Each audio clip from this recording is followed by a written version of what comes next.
Breaking update coming in, and the civic body in Mumbai has come up with new guidelines for people using home test kits. BMC has made it mandatory for people using home test kits to update both the civic body as well as ICMR immediately, irrespective of COVID test results, post which the details will be passed on to the local ward room to verify.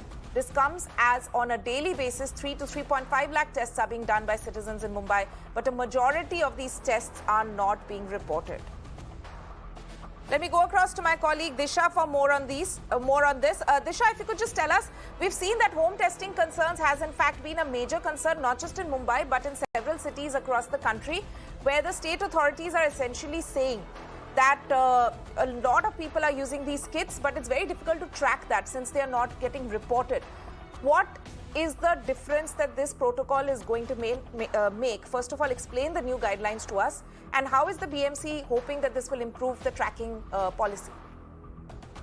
So, Tanima, as we all know that, home testing kits are the ones that can give us the results as whether a person is COVID positive or negative within 15 to 20 minutes. So keeping in mind, in the past several weeks, what we understand, especially in the city of Mumbai, there are about 3 lakh kit daily testing that people do via these kits is what the BMC says, but majority of the cases, irrespective of whether the person is positive or negative, it was not being reported. So it was going underreported, and that is why in several cases and days we did see that how the case load was reduced as far as COVID cases is concerned.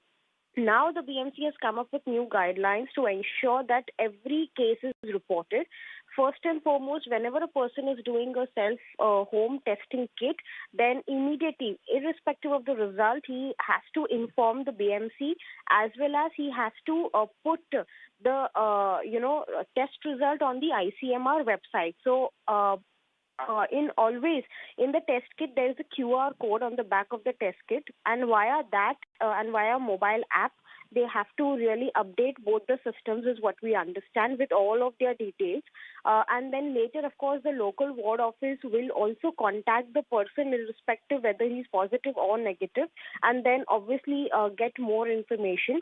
And if at all, if they see that how, none of the reports have been submitted, then obviously they will go ahead and contact the manufacturer or the, seller who has really updated the details about that person who has bought the kit. So this way, it's a process. It's not only for the people who have bought these home testing kits at home, but also for the manufacturers, for the sellers who are really selling. Even they have been asked to keep all the record of the person who's buying it.